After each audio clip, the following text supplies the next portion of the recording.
It's beer o'clock on Real Ale Craft Beer. A lot of breweries these days are jumping in on the sort of Nitro Stout market. It started off not with the supermarkets doing it, but with sort of your Colin McGregor's. Colin? No, it's not Colin, is it? What's his name? Something McGregor, the boxer. He brought out a very nice Nitro Stout, and he launched it into Asda. Didn't do too well, kind of because you don't see it anymore. You've seen Molson Coors have a go at it with Camden Town. They brought out or InBev, AB InBev with Camden Town. They brought out a Nitro Stout at 4% ABV. And they never really worked. They never really caught on. But then the supermarkets had a go. Your Lidl's, your Aldi's, even your Home Bargains, they've all recently released Nitro Stouts. And there's a reason for that. There is a reason for that. Let me grab a glass.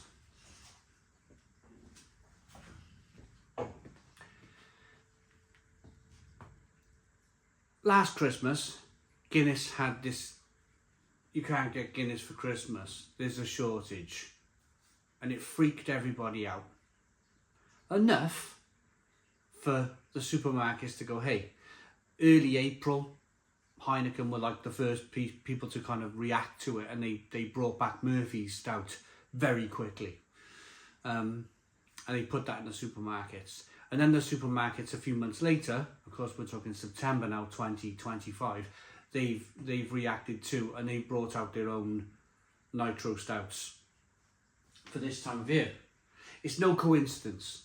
There's no coincidence whatsoever that Marks and Spencer's have a Nitro Stout on the supermarket shelf heading into Christmas 2025, because they want to capture, if Guinness do it again, say there's a Guinness shortage, Guinness do it again, you're going to look to buy something like this, aren't you?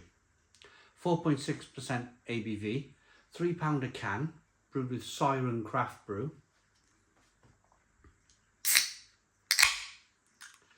I've got a different glass. I've got a sort of a...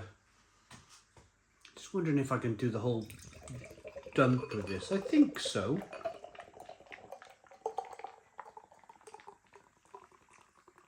Yeah, it works. It works. I wanted to put it into a nice glass.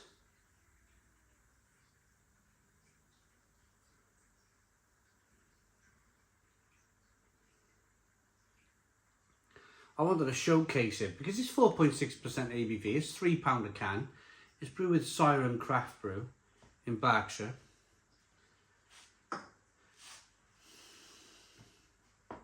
Beer in the glass, we got a 1 finger tan coloured head. If you rock the beer back and forth, you can see that tight carbonation. It's jet black in the glass. Jet black beer in the glass. It looks good. My only slight reservation is that it's £3 a can. How much are you paying for a can of Guinness? I mean, if you bought it in a pub, a can of Guinness will cost you £5 these days. So £3 a can for a Nitro Stout of 4.6% ABV, not the 4.1% ABV that the other supermarkets are chasing. They're chasing the same ABV as Guinness. I think Marks and Spencer's have made a good decision here to go in at 4.6%, because I think a stout deserves to be around the 4.6% mark, at least. 4.1's a little light, isn't it? Let's get the aroma on the beer then. It looks very good in the glass.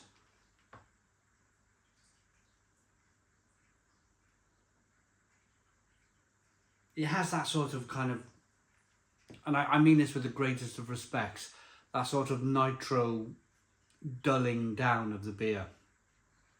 If you have the opportunity to try a normal stout that's not nitro, and then a nitro version of the same stout, the nitro will kill a lot of the aroma and flavour in the beer. That's my personal experience.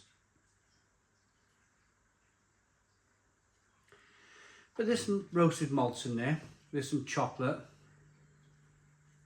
there's a touch of caramel, let's dive into the beer. Cheers, everybody.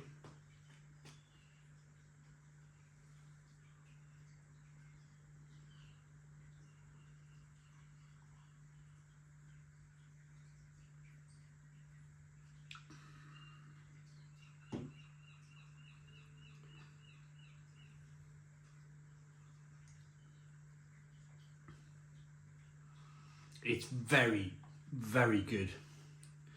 As nitro stouts go, even that half percentage point, going from 4.1% ABV to 4.6% ABV, really enhances the mouthfeel. It offers a richer, thicker, creamier mouthfeel on the beer.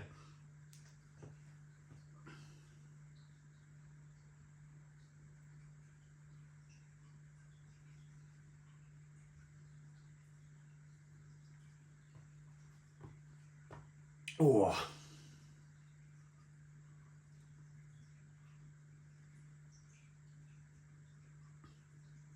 beautiful. Nice amount of bitterness on the back end, not too bitter. Very well rounded actually. Bits of coffee, bits of chocolate, bits of caramel. Just quite nice. Just quite nice. Nice bitterness, nice bit of sweetness to begin with. It's got a really lovely mouthfeel, as I mentioned earlier on. It's just a really nice beer. It's just a really, really nice beer.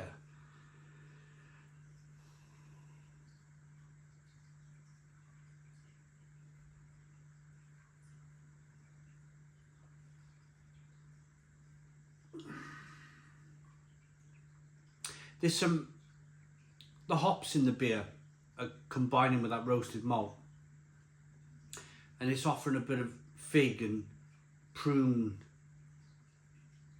dark sort of slight Christmas cake flavours coming through into the beer. Because what happens with the hops, instead of, like, if it's in a pale ale, you're getting flavours of grapefruit, orange peel, flashy blood orange maybe, if you're like me.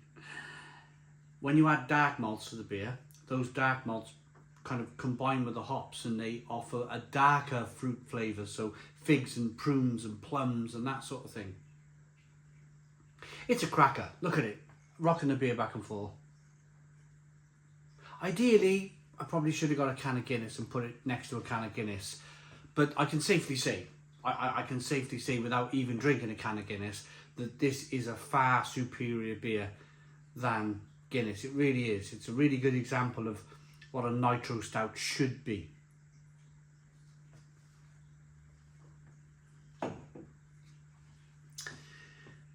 Stout infused with nitrogen. Pour hard, pour fast, best served chilled. And that's it. Silent craft brew, Berkshire, water, malted barley, oats, hops, yeast and nitrogen. Smooth, full-bodied notes of coffee and cocoa. I'm going to rate it then.